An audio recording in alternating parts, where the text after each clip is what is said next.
El caballero de la cancha, historia y tragedia de Andrés Escobar.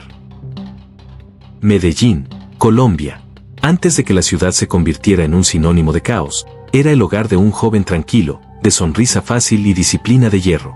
Su nombre era Andrés Escobar Saldarriaga. Muchacho que lo cogíamos desde divisiones inferiores, aparte se hizo muy familiar, por ejemplo en mi casa con mi hijo, con mi hermano, con Santiago. Su talento era innegable. Una defensa central elegante, limpia, con una visión de juego impropia para su posición. Pronto se ganó el apodo, el caballero del fútbol. Nosotros tenemos que estar 7 para 7:30. Entonces Andrés nos recogía faltando un cuarto para las 7 de la mañana en la portería del edificio donde yo vivía, abajo. Yo nada más tenía que bajar 4 pisos y Andrés siempre llegaba ahí puntual. Claro, Andrés estaba puntual, Aris estaba puntual, pero como yo jugaba Nintendo todo el día, jugaba Mario Bros. Y me acostaba a las 5 de la mañana, claro, cuando sonaba y todo, bueno, que llegó Andrés, claro. Cuando yo bajaba, Andrés estaba bravísimo conmigo, que no me iba a volver a recoger porque me decía que era a tal hora y que a no le gustaba llegar tarde allá. Su sueño se hizo realidad en 1989. Junto a figuras icónicas, Andrés se coronó campeón de la Copa Libertadores. Colombia entera explotó de alegría. Era la prueba de que el país podía alcanzar la gloria. Si lo mete, gana Colombia la Copa Libertadores. Tira,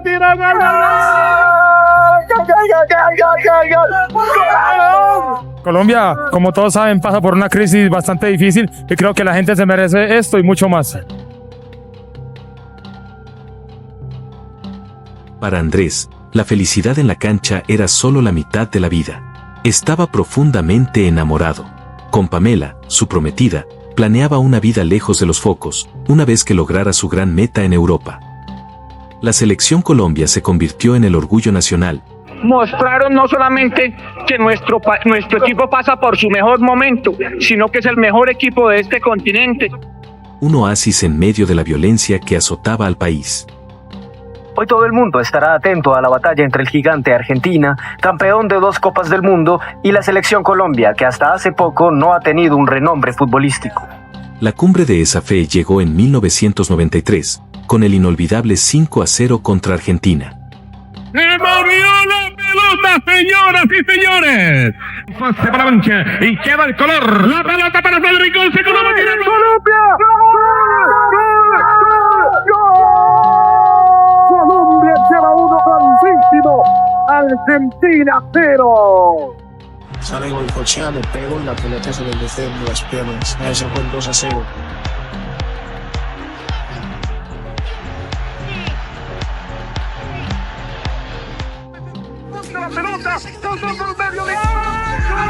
No, la 3-0 ya creo que nosotros no perdemos este partido ni empatamos. Colombia era favorita para el Mundial de 1994. El caballero del fútbol estaba a las puertas de la gloria. Pero el brillo de esa estrella atraía sombras cada vez más oscuras. Don Pablo Escobar.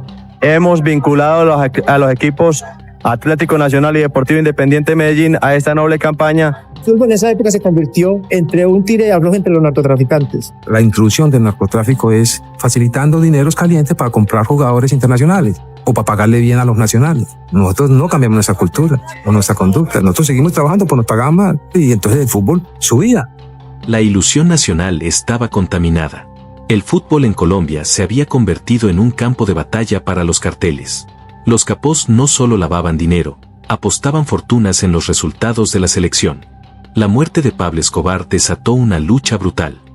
Colombianos, hace unas horas recibí la confirmación del ministro de Defensa sobre la muerte del narcoterrorista Pablo Escobar a manos del bloque de búsqueda. La paz era una ilusión. Los jugadores viajaron a Estados Unidos 94 cargando el peso de todo un país y el terror de lo que sucedería si fallaban. El debut contra Rumanía fue un golpe de realidad. La presión los ahogó. El equipo no era el mismo. Perdieron 3-1. Salta la primera sorpresa en este mundial. Florin Raducioiu, jugador del Milan, fusila a Colombia casi en su primera ocasión de ataque. Siento mi con la pelota viene, pelota mi va por el centro contra el área, tiró el segundo palo, ¡gol!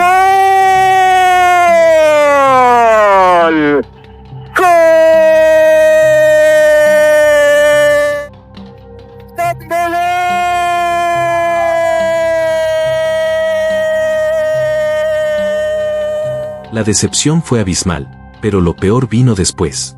Las amenazas llegaban desde Colombia, incluso exigiendo que ciertos jugadores no volvieran a pisar la cancha. Los secuestros, las llamadas a sus familias. El miedo se sentó con ellos en el vestuario. Lo único que dijo fue, estamos amenazados nosotros todos. Con el alma rota, la selección se enfrentó a Estados Unidos. Intentaron por todos los medios, pero la mala fortuna ya estaba echada. Intentamos por un lado, por otro, volvíamos, marcábamos, arriesgábamos, el balón no nos entraba. Seguimos insistiendo, tenemos llegadas y botamos 2 goles. Entonces eso también afecta, ¿no? Entonces es como a recordar cosas y claro que tiene que afectar algunas, ¿no? Minuto 35. Un error limpio, involuntario, producto de la desesperación.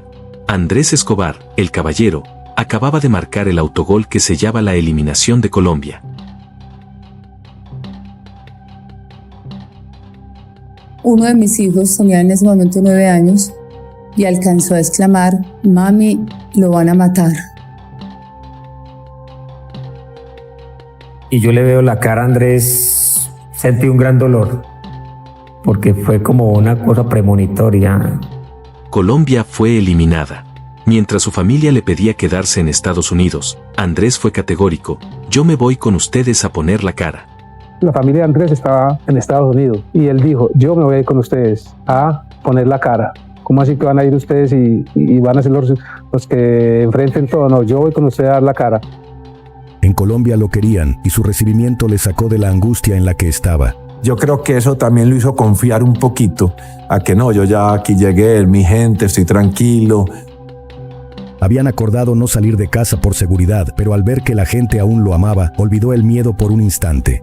Él sí me había hablado de que saliéramos y todo, pero yo le dije al flaco que no, que mejor nos quedáramos en la casa, que nos cuidáramos. En la madrugada, Andrés salió. En un bar-restaurante de Medellín, un grupo de hombres comenzó a burlarse del autogol. Felicitaciones por el golazo que anotaste.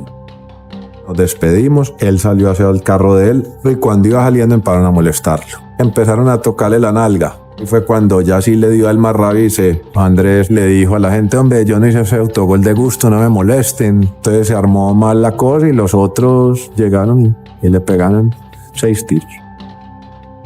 Eran los hermanos Gallón, narcotraficantes y figuras de poder en la Medellín post-Escobar. El caballero del fútbol caía muerto, víctima no de un error deportivo, sino de la furia brutal del narcotráfico y la impunidad. Andrés cometió un error porque se puso a discutir con ellos, porque estaban embebidos en poder, habían acabado de acabar con Pablo Escobar, estaban llenos de dinero y no concibían que un tipo como Andrés le fuera a desafiar y Andrés fue grosero. Eso fue una cosa de drogas y de trago. Ahí no hubo apuestas, ahí no hubo nada, fue una bronca fulera. La noticia destrozó a Colombia. El fútbol, que había sido la esperanza, demostraba que no podía escapar de la violencia. La muerte de Andrés se convirtió en el epitafio de la época dorada. Después de la tragedia, el país se hizo preguntas que nunca quiso responder.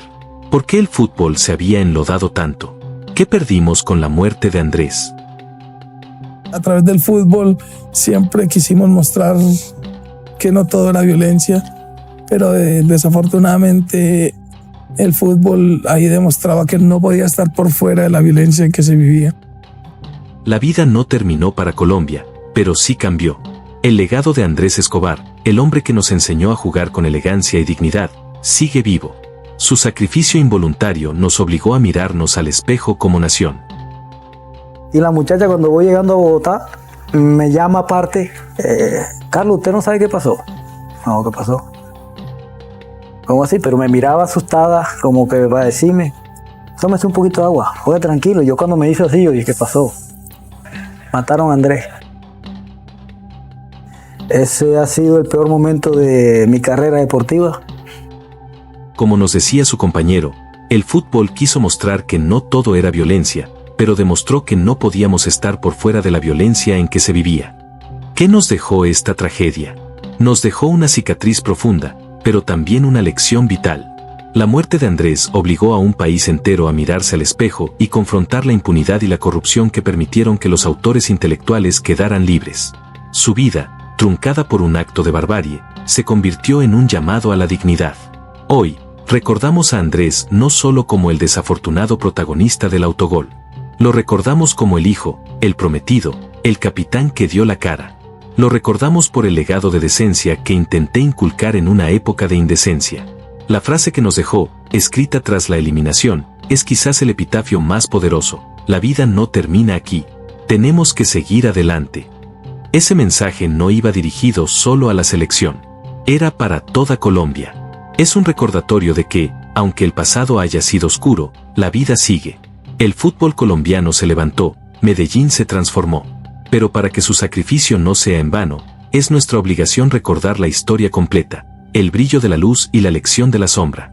Honrar a Andrés Escobar es, ante todo, elegir siempre el camino de la decencia, dentro y fuera de la cancha.